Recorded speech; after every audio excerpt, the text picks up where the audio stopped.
O livro de Daniel foi escrito pelo próprio Daniel em aramaico imperial.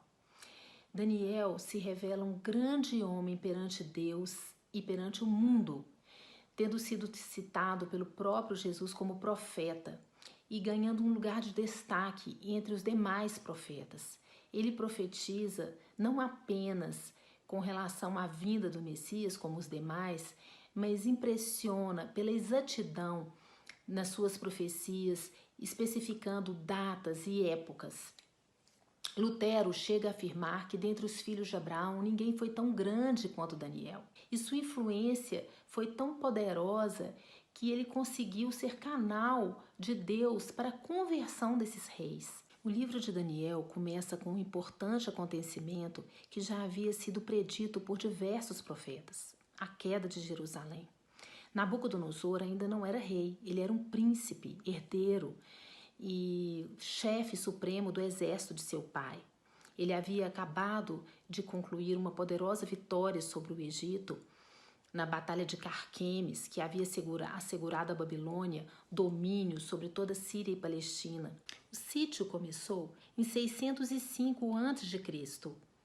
A destruição completa de Jerusalém se daria alguns anos mais tarde, em 586 a.C., data em que Jeremias foi levado ao Egito.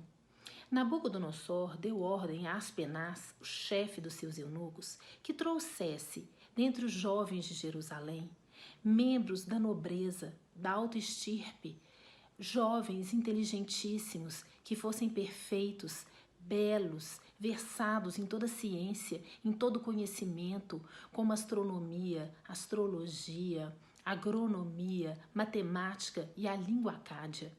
Esses jovens deveriam também ser competentes para assistir no palácio do rei.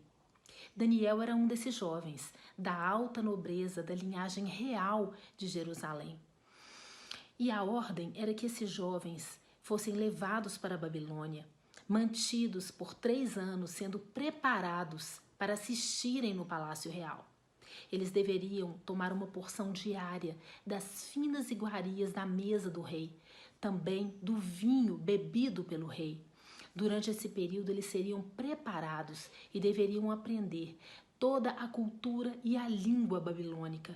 Ao final desses 3 anos, então, eles estariam aptos para servirem diante do rei.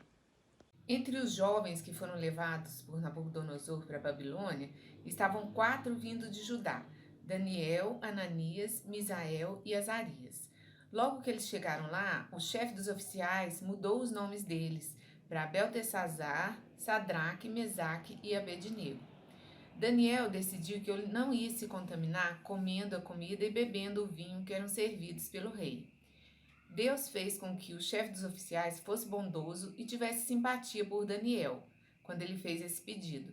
Mas mesmo assim ele falou: eu tenho medo do rei, e se ele perceber que você e os seus amigos estão menos saudáveis que os outros jovens, ele pode até pedir a minha cabeça por causa disso. Daniel, ele resolveu que ele não iria ficar impuro por comer a comida e beber o vinho que o rei lhe daria.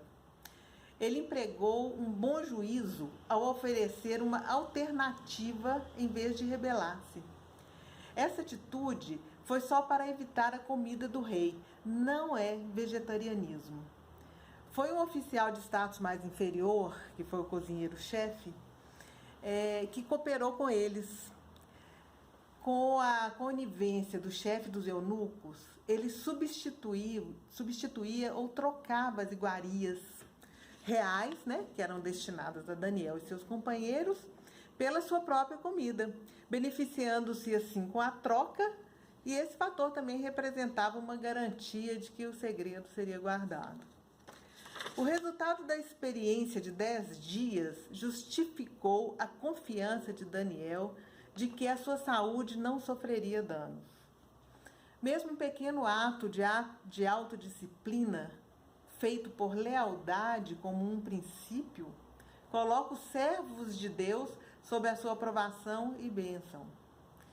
É desse modo que as ações atestam a fé e o caráter é fortalecido para enfrentar situações mais difíceis no futuro. momento que os 4 jovens entram para o reinado lá, derramados de sabedoria, de inteligência, né? E Deus coloca sobre Daniel ainda o dom de interpretações, visões. Mas mais que tudo isso, o que mais me chama a atenção era a capacidade, o talento, a vocação política que Daniel teve ali dentro, né? Ele tinha capacidade de influenciar pessoas, não ter medo de se expor, empatia, foco para tomar suas decisões, né? Que foram muito importantes para dar lapsos de sanidade para o rei Nabucodonosor. E essa sabedoria que ele tinha era uma sabedoria divina, de temor a Deus, reverência a Deus, comportar-se com retidão, né? E conseguir fazer isso dentro de um império completamente déspota, de pessoas assim sem lei, sem regra, à mercê dos próprios caprichos, né?